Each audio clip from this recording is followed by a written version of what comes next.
All right, welcome back, movement specialists, to another edition of Triplane Function, where we take a muscle that's relevant to you so you can see it, feel it, move it, and teach it. Today's muscle we're going to be talking about, we're actually talking about 7 muscles. We're going to break it down like this, actually. We're going to call this the common extensor WOD. We're not going to go into all 7. If you're curious about all 7, look them up. But we're going to be dealing with the common extensor WOD. These muscles, they're known for extending the wrist, extending the digits, extending the thumb. They go into the radial aspect of the wrist. Some go into the ulnar aspect of the wrist. A lot of times in the clinic, we'll see this diagnosis, tennis elbow. What do we usually give people? We call this inertial stretch. We tell them to stretch like this, stretch like this. I remember when I was first starting out, I was a student, I was becoming independent from my clinical instructor, and I remember I had like 5 people with tennis elbow, and like the first 3 or 4, I'm like, oh, you feeling a stretch, you feeling a stretch? And people were like, yeah, I'm feeling it, feels great. But then what happened when I had that one patient who just didn't feel a stretch? Had a poor outcome. Were they tight in here? Yeah, probably. So today we want to show you the best way you can get a great stretch of that common extensor WOD, but in all 3 planes of motion.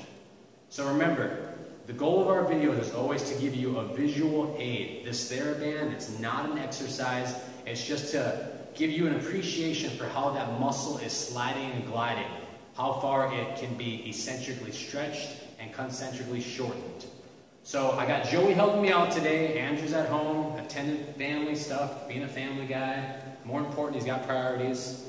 So what I want you to do is take this TheraBand out, tie a loop. You don't have to use the TheraBand if you don't want to, but I encourage you to, okay? Tie the loop. I'm going to ask Joey to slide the TheraBand up, and he's going to put that knot right at that lateral epicondyle right here, that hard bony prominence you can feel, okay? So the way I want you to think about these 7 extensor muscles, it kind of wraps around the forearm like a candy cane. Think about a candy cane here. So I'm going to ask him, we're going to fan it out, and we're actually going to have him go, you can either go in between your index and middle finger, you could go in between your thumb and your index finger, whatever you feel like, okay? So if weight bearing, I'm going to ask Joey to weight bear in a minute. If that's too much pressure, then you guys can go here, and I'll show you how you can take somebody through this. But as you can see, when Joey extends, go ahead, extend down, Joey. We'll bring it down. You should be able to see this lengthening right here, okay? But now if I ask Joey to bring his wrist up, see how much play there is there? All these muscles are just shortened. What if he's doing this? He's not feeling the stretch. This is where we play around. He's the expert of his own body. We're going to enable him, okay? The movement specialist. So what I'm going to ask Joey to do is I'm going to ask him to come down here, and he's going to weight bear for me, okay? So let's start in that sagittal plane. What could we do? We could do a number of things. We could use this arm as a driver. Joey, let's do sagittal plane arm drivers with this arm. There we go. Let's do about 2 more. You feeling anything there? Yeah. Feeling a little bit more stretch. Good. What about frontal plane? There we go. Good. There you go. And you can see he's even getting more in the TheraBand there. How's that feeling, Joey? Any different? Yeah, a little bit more intense. A little bit more intense? Okay. Good. Let's go into transverse, Joe. Shorten the leg. There we go. How's that? Good. Good.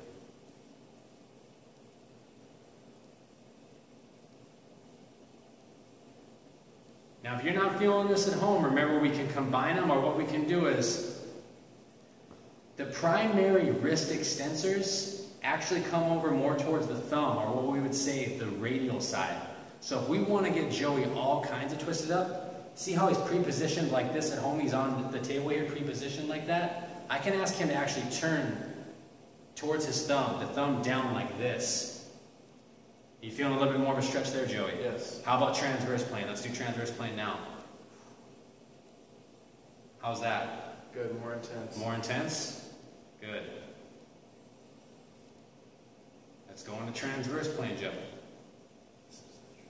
Or sorry. I think I have you here. Frontal plane, there we go, yep. So I let the camera roll live. Make those mistakes. And finally, perfect, sagittal plane.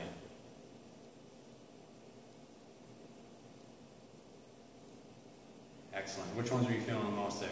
Wow, probably that transverse plane. Can I try that transverse plane? Remember, at home, how can we combine these? Well, yes, I have him on his knees, but does that mean he can't kick his hips out? Let's have you kick your hips back and forth in the frontal plane. It's going side to side here.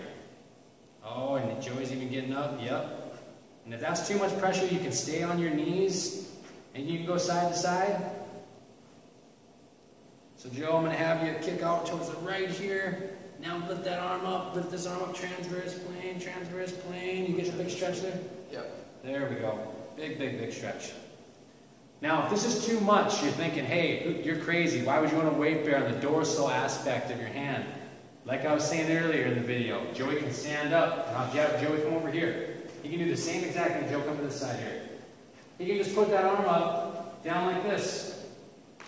And he can actually use his hips in the frontal plane, going side to side. He can take a step forward with that left foot. Get more of a stretch. He can even get that arm combined into it. And last thing I'll ask him to do is to take that other arm with that foot and combine it.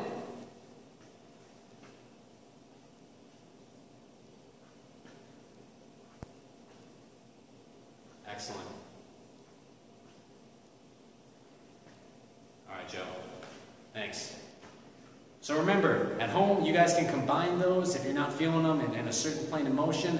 These are a lot more of an effective stretch than just these inertials. Remember, you're the expert of your own body. You know what's tight. You don't need to come see me in the clinic to figure out where your tight corners are, okay? You can do this at home. Typically, this is going to be used for maybe tennis elbow, maybe some wrist pain, but be on the lookout for the dysfunction video of the elbow where we can show how this is related to the shoulder, okay? Thanks for tuning in.